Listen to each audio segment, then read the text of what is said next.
Workers making so little money and having so little training, one can assume that gratuitous abuse is the norm rather than the exception. Animal abuse in the dairy industry isn't as obvious, so it may surprise you to hear that animal abuse in dairy production is worse than that in most other animal product-based industries. Cows give milk for the same reason all animals give milk. They give milk for their babies. But we take their babies away from them, generally within 24 hours of birth, and we add the females to the dairy herd. Many of the males are raised for veal. You might legitimately say that there's a hunk of veal in every glass of milk. But that's not all. Not only do those who consume dairy products support the veal industry, they support the abuse of cows as well.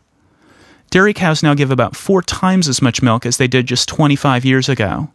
Imagine a human mother giving 4 times her natural milk output. The animal's udders are so overloaded that they sometimes drag on the ground, and fully 1/2 of dairy cows suffer from mastitis, a painful udder infection. The dairy cows are fed an unnatural diet that is designed to maximize milk output, but it rips up the animal's insides, and only high doses of antibiotics and hormones keep the animals alive. And in fact, conditions are so horrible that 15 to 20% of dairy cows drop dead before they even reach the age at which they can produce milk, and fully 1/4 are sent to slaughter every single year to be turned into hamburger, killed at just 4 or 5 years of age out of a natural lifespan of 20 to 25 years. And even at this young age, the animals' hard lives mean that 40%, according to the industry, that 40% are lame by the time they're killed. There's really just no way of getting around the fact that the production of dairy and meat involve very similar aspects of pain and suffering for the animals involved. One of the most incredible facts about the animal abuse I've just discussed is that it's all routine. It's inspired by profit. It's standard agricultural practice. The industry will tell us that only happy animals produce, but that's nonsense. Stressed animals eat more. Animals unable to move grow more quickly than animals who can move around.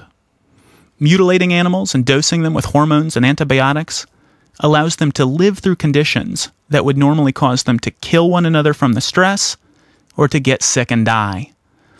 And of course, cramming animals into transport trucks, even though it kills a lot of them, is more economically viable than using more trucks and giving the animals more space.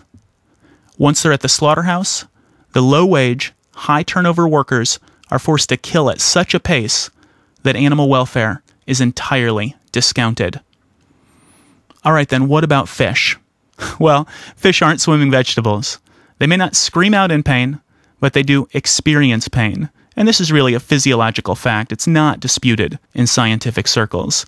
And although the U.S. government may not care about the suffering of birds or fish, the European Union includes fish in all of their scientific pain protocols. There's no doubt about it. Fish feel pain every bit as much as mammals and birds. And although some of us may have trouble empathizing with fish, their methods of sonic communication, their senses of smell through the water, their ability to navigate, all of these things really do put human beings to shame. And in fact, marine biologists like Jacques Cousteau and Sylvia Earle, they tell us that fish are individuals with unique and interesting personalities. And regardless of who's bringing in the catch, the methods of raising and killing fish are undeniably abusive of the animals involved. Commercial fishing trawlers, as I've mentioned, they can net 800,000 pounds of fish in a single netting. The fish are killed by crushing or by decompression as they're dragged from the ocean. Think about death by decompression or crushing. Have you ever felt claustrophobic in a crowd of people on a subway train or at a concert? Imagine how it would feel to be killed by being crushed. Or think about decompression. It's like stepping onto the moon without a spacesuit. Decompression often ruptures fish swim bladders, and it causes their eyes to pop out of their heads. Aquaculture might be even worse, and it accounts for close to 1/3 of fish consumption by human beings. Aquaculture involves cramming thousands of fish into tubs or confining them to roped-off areas of the sea or the ocean, each animal with just a bit more room than the space taken up by his or her body. An aquaculture tank looks sort of like a massive tub of writhing spam. You really can't believe there are fish in there, and you have to wonder how a single animal could survive. The answer, as with all factory farming, is that they're drugged with antibiotics, and the death losses are massive nonetheless. And as I mentioned, producing 1 pound of farmed fish, it requires 4 pounds of wild-caught fish. Make no mistake, if somebody's eating meat, or dairy, or egg products, that person is contributing to serious animal cruelty, no matter how good of a person they are in the rest of their life. And really, it's animal cruelty that if it were done to a dog or a cat, it would warrant felony animal abuse charges against everybody involved. This isn't a comfortable thing to deal with, I know, but it is the truth. And how can we turn our backs on it when we know what's happening?